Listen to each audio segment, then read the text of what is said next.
Hello everyone, welcome back.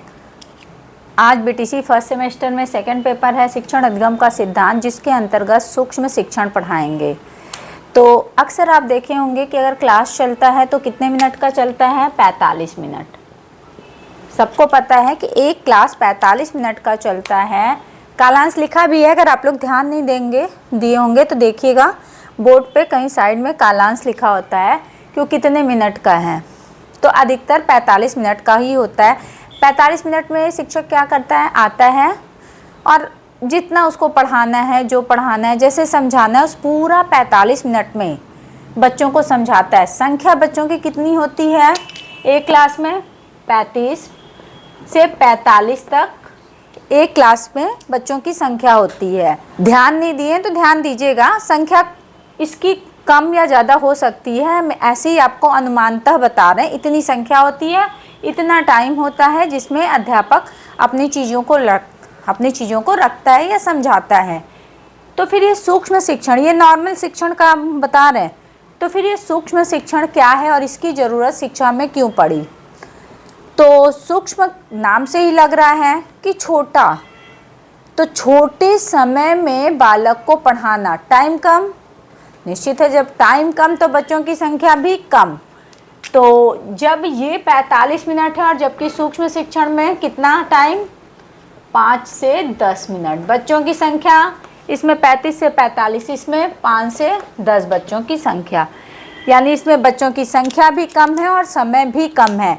तो इसकी ज़रूरत क्यों पड़ी? इसकी ज़रूरत इसलिए पड़ी कि बालक जब बहुत ज़्यादा समूह में है तो शायद वो चीज़ों पे इतना गौर नहीं कर पा रहा है, या अध्यापक भी हर एक बच्चे पे उतना ध्यान नहीं दे पा रहा है।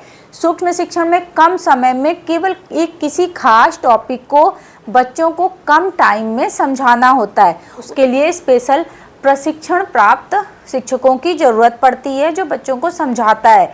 ऐसे ही इतने कम टाइम में कोई भी अध्यापक नहीं समझा सकता, उसके लिए खास ट्रेन टीचर होता है।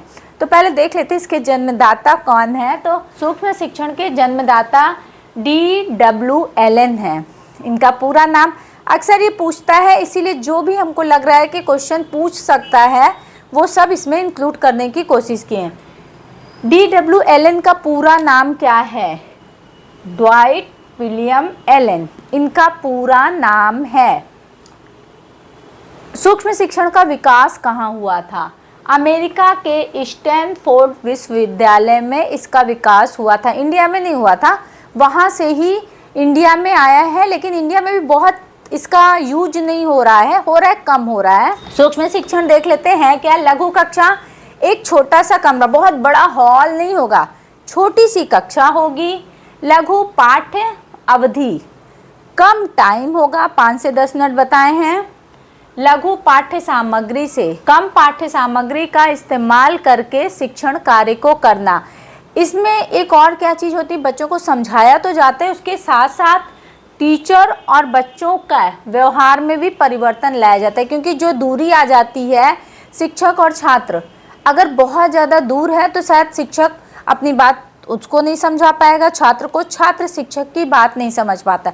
तो उन दोनों के व्यवहार में भी परिवर्तन का कार्य सूक्ष्म शिक्षण करता है।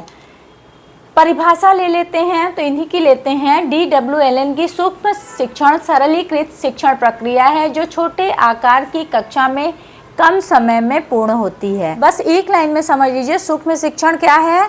कम समय, छोटा आकार, कम सामग्री के साथ शिक्षण प्रक्रिया को सूक्ष्म शिक्षण कहते हैं। इसका लाभ बहुत है। जिन बच्चों को समझ में नहीं आता है, ये जो बहुत कठिन टॉपिक होता है, उस टॉपिक पे डिस्कस सूक्ष्म शिक्षण में किया जाता है। इसमें प्रशिक्षित शिक्षकों की ज़रूरत होती है, इसमें टाइम कम लगता है, ये सब इसके लाभ हैं। तो हानि क्या है? प्रशिक्षण वाले जो शिक्षक होते हैं वो बहुत कम मिलते हैं, ये बहुत खर्चीला होता है, जो कि मुश्किल है। ये है इसकी हानियाँ। तो आई होप ये छोटी सी वीडियो आपको पसंद आई हो। वीडियो पसंद आई हो तो प्लीज़ इस वीडियो को लाइक, चैनल को सब्सक्राइब, इस वीडियो को ज़्यादा से ज़्यादा अपने फ्रेंड सर्कल में शेयर कीजिएगा। चलिए नेक्स्ट वीडियो मिलते हैं, तब तक के लिए गुड बाय।